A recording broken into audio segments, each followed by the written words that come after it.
Bonsoir, mes chers concitoyens américains. Et pour ceux qui m'ont conduit ici, salutations aux gens du Delaware. Je vois mon ami, le sénateur Tom Carter, il est là, je pense. Le sénateur Coons est là, je pense que les gouverneurs l'entourent, je pense. Est-ce que c'est Ruth Ann qui est là?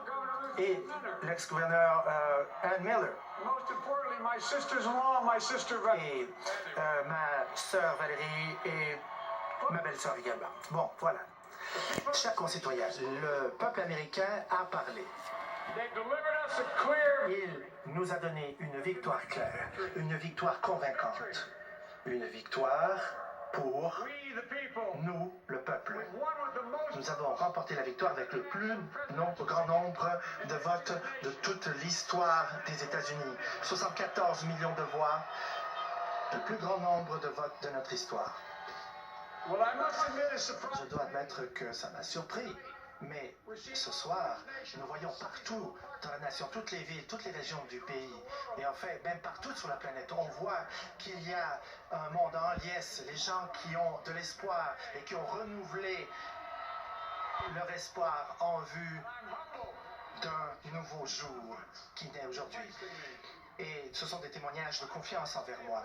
J'ai prêté serment pour être un président, non pas président de la division, mais un unificateur qui ne perçoit pas les États-Unis comme des États rouges ou bleus, démocrates ou républicains, mais qui ne voit qu'un seul pays, les États-Unis d'Amérique. Et je vais travailler de tout cœur avec la pleine confiance que me donne le peuple. Et j'ai travaillé ainsi pour mériter votre confiance, celle de tous. Et l'Amérique, d'après moi, sa naturelle repose là-dessus. L'Amérique est au sujet du peuple et mon administration sera l'administration du peuple.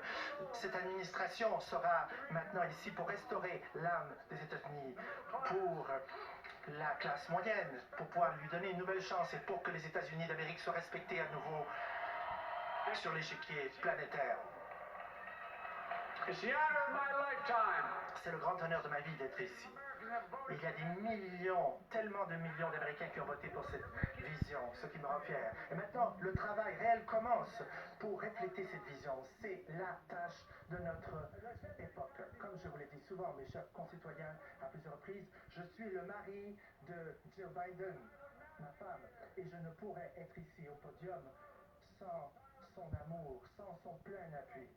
L'appui de ma femme Jill et de Ash, ma fille, de tous mes petits-enfants, de Hunter et de toute ma grande famille, les épouses, etc.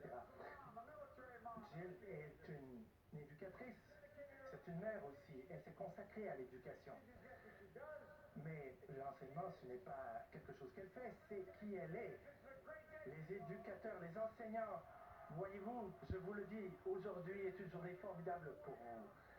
Vous aurez votre enseignante à la Maison-Blanche. Et Jill Biden sera une formidable première dame, et je suis très fier d'elle. Vous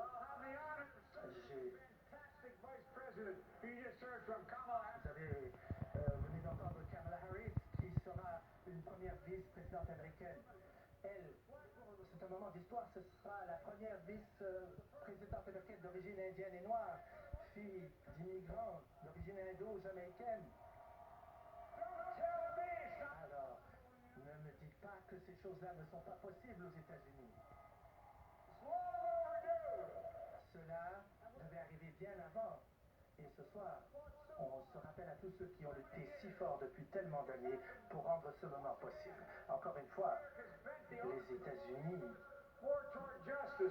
penchent de plus en plus vers la justice. Kamala